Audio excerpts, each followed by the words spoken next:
Halo semua, saya Mauraji Sapiani akan membahas materi tentang pendekatan resepsi dalam karya sastra. Nah, apa sih itu pendekatan resepsi dalam karya sastra? Pendekatan resepsi dalam karya sastra adalah pendekatan yang menekankan peran pembaca dalam memahami dan menafsirkan sebuah karya sastra.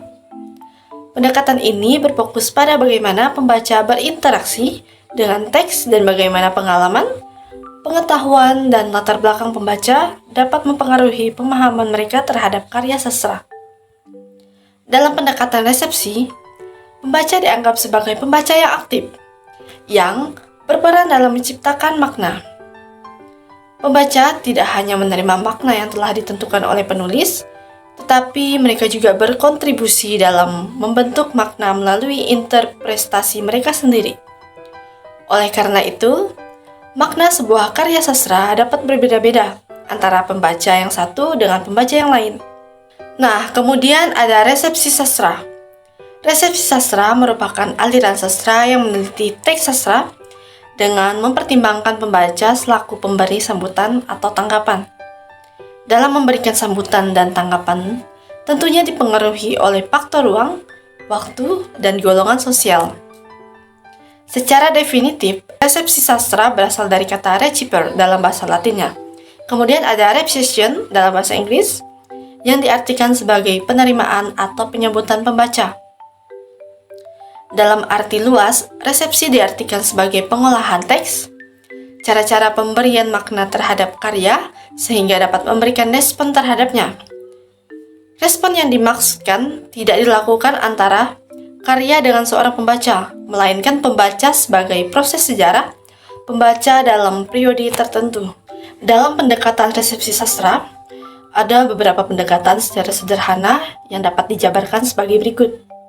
Yang pertama yaitu pendekatan sosiologis. Sosiologi sastra merupakan pendekatan yang bertolak dari orientasi kepada semesta, namun bisa bertolak dari orientasi kepada pengarang dan pembaca. Sosiologi sastra berasal dari kata sosiologi dan sastra. Sosiologis berasal dari kata sos dalam bahasa Yunani, yang berarti bersama, bersatu, dan logis atau logos yang berarti sabda, perkataan, dan perumpamaan. Kemudian yang kedua ada pendekatan psikologis. Pendekatan psikologis dalam karya sastra melibatkan analisis terhadap aspek psikologis manusia yang muncul dalam teks sastra.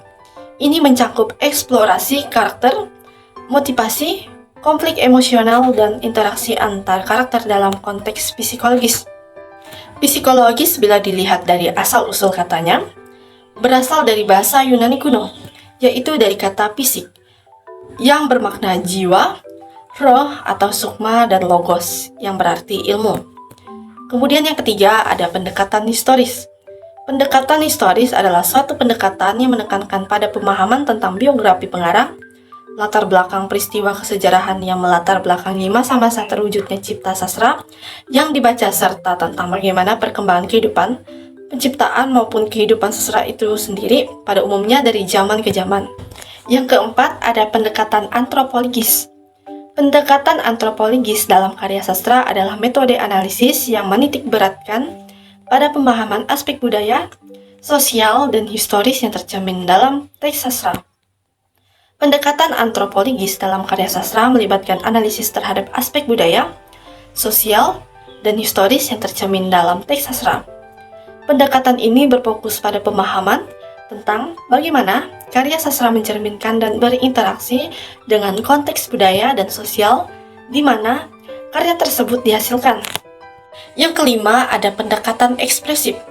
Pendekatan ekspresif yaitu pendekatan yang dalam mengkaji karya sastra lebih memfokuskan kepada pelaku atau sastrawan sebagai penciptanya. Pendekatan ini menilai sebuah karya sastra sebagai suatu ekspresif dari penciptanya, sebagai ungkapan, curahan perasaan, pikiran, emosi, imajinasi, dan sebagainya. Sehingga pendekatan ini membutuhkan berbagai data yang berkaitan erat dengan penciptanya, seperti sejarah, biografi, pendidikan, agama, kehidupan sosial, dan sebagainya. Yang keenam, ada pendekatan mimesis. Pendekatan mimesis adalah dunia pengalaman, yaitu karya sastra itu sendiri yang tidak bisa mewakili kenyataan yang sesungguhnya, melainkan hanya sebagai peniruan kenyataan. Kenyataan di sini dipakai dalam arti seluas-luasnya, yaitu segala sesuatu yang berada di luar karya sastra yang diacu oleh karya sastra, seperti misalnya benda-benda yang dapat dilihat dan diraba, bentuk-bentuk kemasyarakatan, perasaan, pikiran, dan sebagainya. Yang ketujuh, ada pendekatan pragmatik.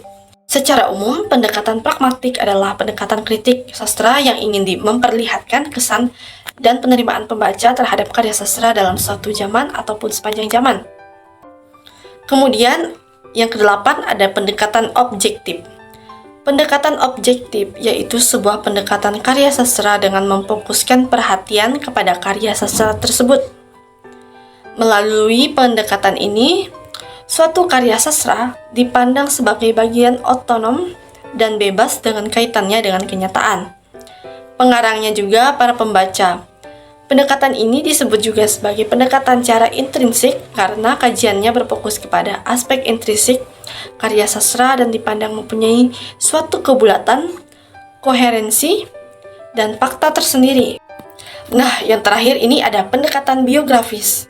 Pendekatan biografis dalam karya sastra adalah metode analisis yang menitik beratkan pada hubungan antar karya sastra dan kehidupan serta pengalaman pribadi penulisnya. Pendekatan biografis dalam karya sastra melibatkan analisis terhadap kehidupan dan pengalaman pribadi penulis sebagai bagian integral dari pemahaman terhadap karya sastra yang dihasilkan. Dengan kata lain, pendekatan ini menekankan hubungan antara karya sastra dengan kehidupan, latar belakang, pengalaman, dan konteks pribadi penulis.